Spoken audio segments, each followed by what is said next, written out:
It's Monday today. Um, this is gonna be a long video. I'm gonna take it 2 steps at a time. As far as the general update is concerned, um, I'm in charge of the backdrops for Stage Crew. My robotics team placed 27th out of 71. We didn't make the states, but for a bunch of first years, I think we did fairly well.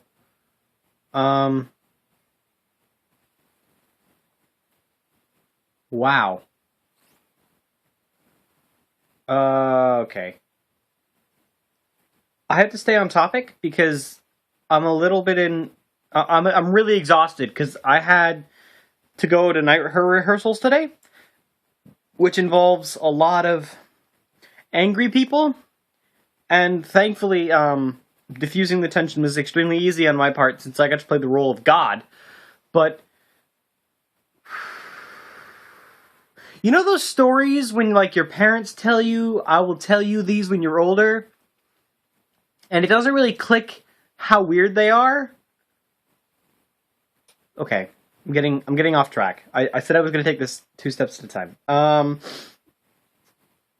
I've gotten a general workout schedule set up that I said I would. I was just kind of delaying it, and eventually I just said I'm not going to wait for delayed time anymore. It's really really stupid simple. It's just get about an hour's worth of aerobic exercise and then do 20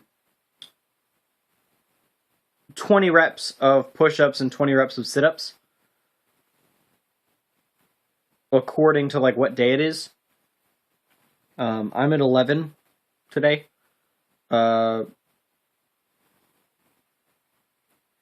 and then I think yeah, okay. So I did it's 11 reps twice, and then next week or next month it's going to be 3 reps of one. It's progressive.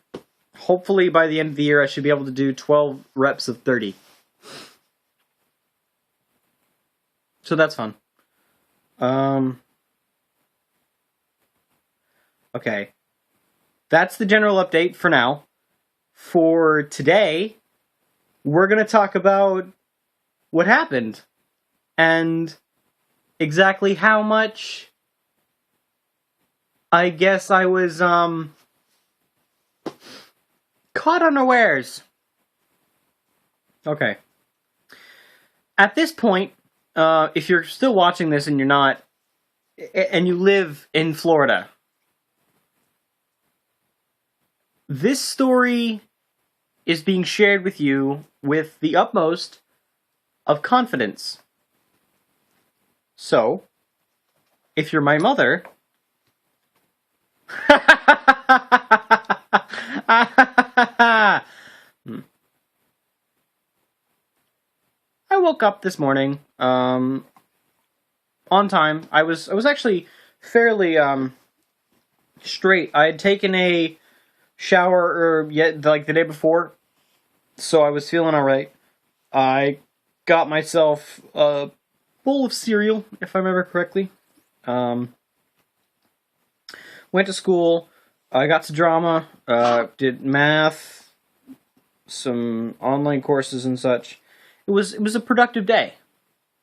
When the bell rang, I went to chess club, whereupon I won a game against Claire, I believe, and still had a pretty normal day. I drew a fart cloud on the door to the classroom in white with a whiteboard marker. Plenty of fun. Now there is a scheduling, I guess, innocuous. No, discrepancy. I'll say when you have night rehearsals, they start at 5 o'clock and they go until 9 o'clock. Chess club gets out at 3, so we didn't want to like. I didn't want to get driven to my house and backwards because we really we're trying not to waste gas because it really is like super expensive. So I walk with Claire, Abigail, and Sabine. Can you please just get out of the way, dog? I love you to death, but you can't do this. So I'm walking with the three of them to. Can you get okay? No more cuddles. You can't fucking do it. During the walk, we run into Wednesday and Brandy a couple of times. As far as visual descriptions of all these people, you've seen Sabine already. She's the blonde, very skinny. You have Claire, who has dark hair and is very fluffy. And you have Abby, the person who, if I could stop being a beta male, I suppose, I would eventually go out with. Unfortunately, I am poor as fuck, so there's kind of an issue there. So that's all well and good. Wednesday is wiry, has wiry hair, looks a little bit like Wendy, but not really. She's the same hairstyle as Wendy. Yeah, that's appropriate. And then, like, very, very sharp face. I talked to her on and off. I think she texted me during one of my stage crew practices, and then I gave her the 3 questions, which I'll get to later. Brandy is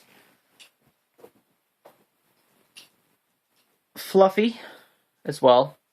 Fluffiest. She's the fluffiest.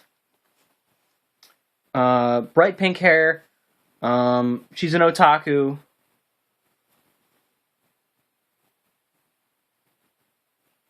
I haven't really talked to her all that much, so I really don't know who she is. I know that when she texted me on my phone, we had a discussion as to whether or not the name of the person who was texting me was important, which I found to be a little long-winded. And then after a while, we did the whole Pokemon trainer things, like, are you a boy or a girl? I was given the name Juniper, but it was fairly obvious that wasn't the person I was talking to. In which case, if I could ever pick my nickname out, it would be Birch.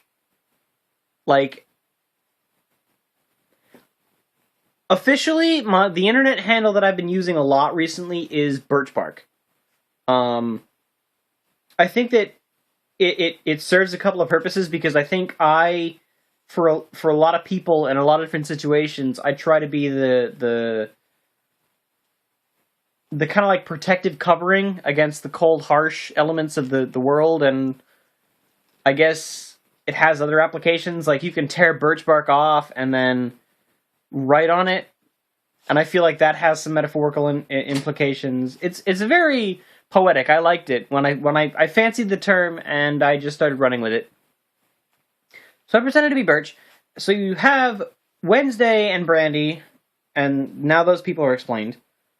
So we see them a couple times while we're walking to Claire's house. Now the plan is that we were going to make pancakes and then walk back to stage crew. I sincerely hope I still have this on my face. We're walking there, and this is working, right? Yeah, all right. Ha! 9 minutes and 30 seconds. Whew! Okay. So we're walking to Claire's house, and we get there. Sabine decides that she does not want to wear a bra. So she unbuttons her shirt, takes her bra off, and then just leaves it there. Starts playing Skyrim, actually. Claire's rum and coke, and gets buzzed.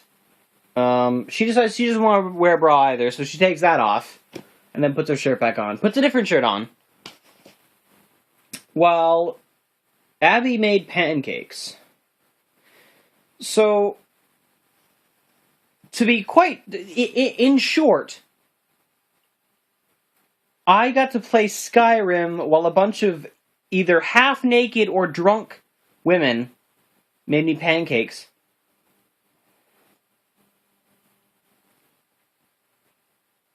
If I wasn't so very obviously uncomfortable for reasons that I think some of you will understand a lot more than, say, someone who doesn't know me.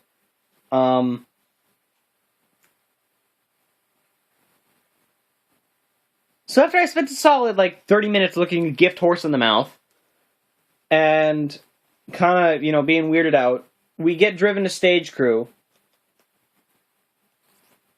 And I decided that I wanted to tell Wednesday about this whole thing. Wednesday replies with something that, okay, I don't know if you guys have ever, been talking to someone or telling someone, a story, and then they interrupt you by saying something so unbelievably rude to not you, but someone else, and you just had to be like, whoa, I was telling a story, and you just broke my funk. You don't just walk in and break my funk. That's not groovy.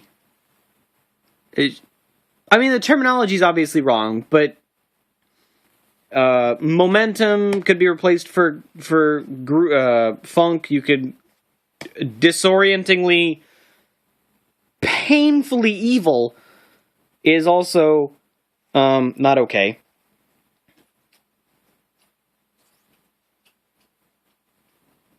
So everyone gets their pancakes, and Sabine decides that she wants maple syrup, and I throw the bottle at her. Bottle cap gets flipped open, and a wonderful, a nearly poetic spiral of syrup just cascades out of the fucking bottle.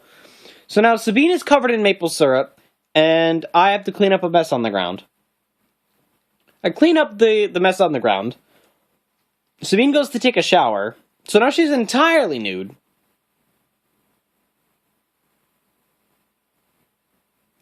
I don't know if you understand, okay, you do. For all intents and purposes, I'm going to say you do understand why I found that to be completely and utterly disorienting.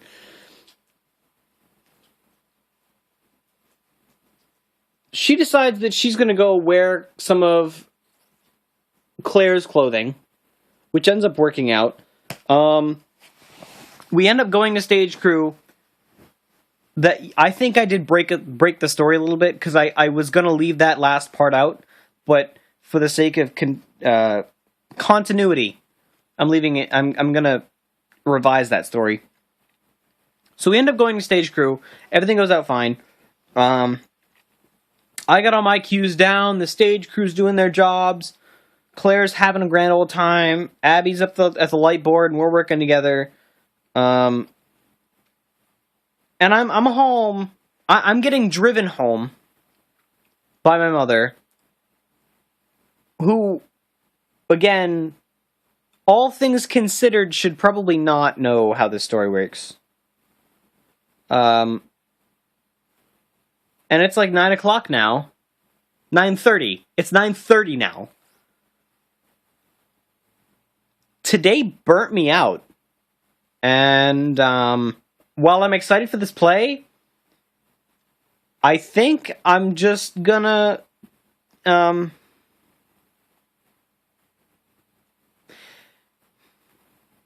this is like when you meet Neil Patrick Harris in the airport and you guys have a casual conversation about,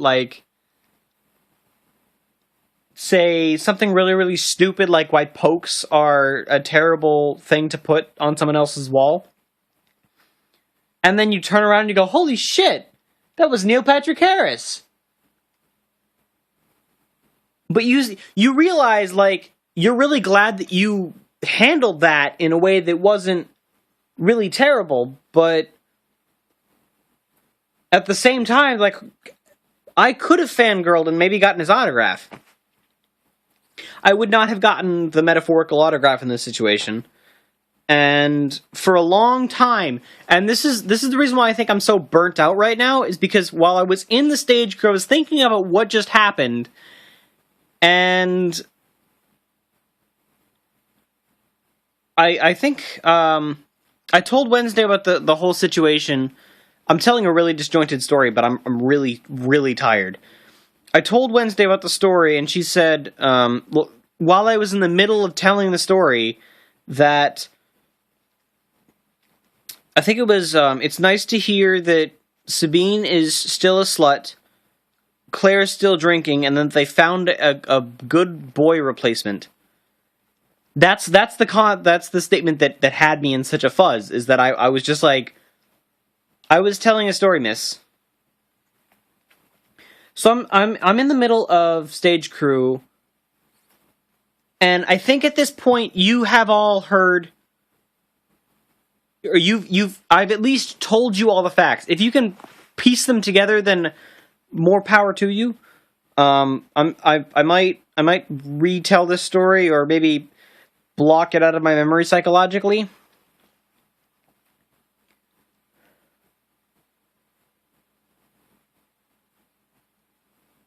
And I'm thinking, if these people would be comfortable enough to say walk around in the nude, when I've made it explicitly clear that I'm straight,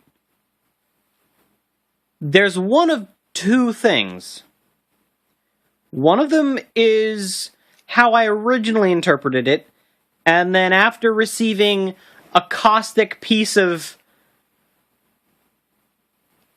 I don't know, insult, concentrated insult, there's the infinitely more likely solution. What I had hoped is that, people were doing it for, they were comfortable and we didn't have to be awkward. Because I was a guy and they were a girl, but that doesn't necessarily that we have to, I guess, have sex. Because that's something that all genders have to do, and we obviously can't cross that gap because, we're horny teenagers or something like that. And then there's something that I think bothered me for a long time, is that I wasn't being looked at as a human being. That they were comfortable because they wouldn't take me seriously. That it was a tease. And I think this is a lot of problems that, teenagers will have to work through. Maybe not necessarily in this particular situation or severity, but that, people don't know if they're being treated like human beings and whether or not they're being talked about behind other people's backs. And it's really just, it perturbed me for a long time. It still does, to right now. I think that I will never be able to explain everything in perfect clarity, but I think I've elaborated on my point. Hold on. What's time? Okay. This is almost 20 minutes long. Oh. Okay. I think that is the story of my first night rehearsal in drama.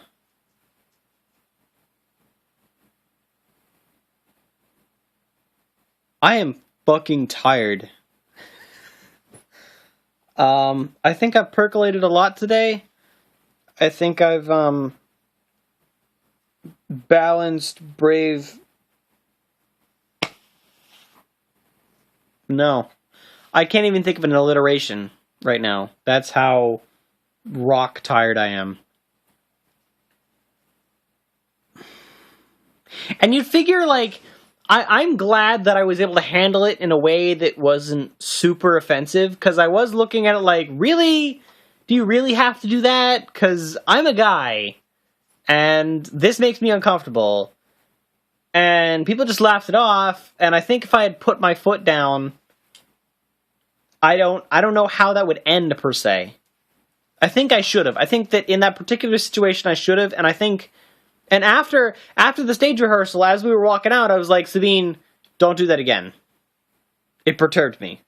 And even Claire getting drunk, I mean, that... Because my family's had an issue with alcoholism, and, watching someone else do it, you're just like, I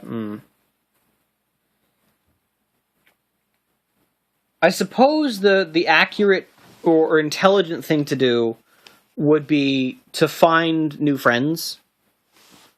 I mean, that's something that, my hypothetical mother would tell me to do. Like, find different friends. These ones aren't worth your time, but it's a long time tested creed of mine that everyone is worth at least some bit of your time. I mean, I've been in the car with people whose parents want to evict them from their houses. It's a little bit like Amanda, except these people are being ousted because they're gay and they don't necessarily have the nutsack of the... Amanda, if you end up watching this, I think the reason why we have a leap year every year is because your balls physically pull the other planets towards us.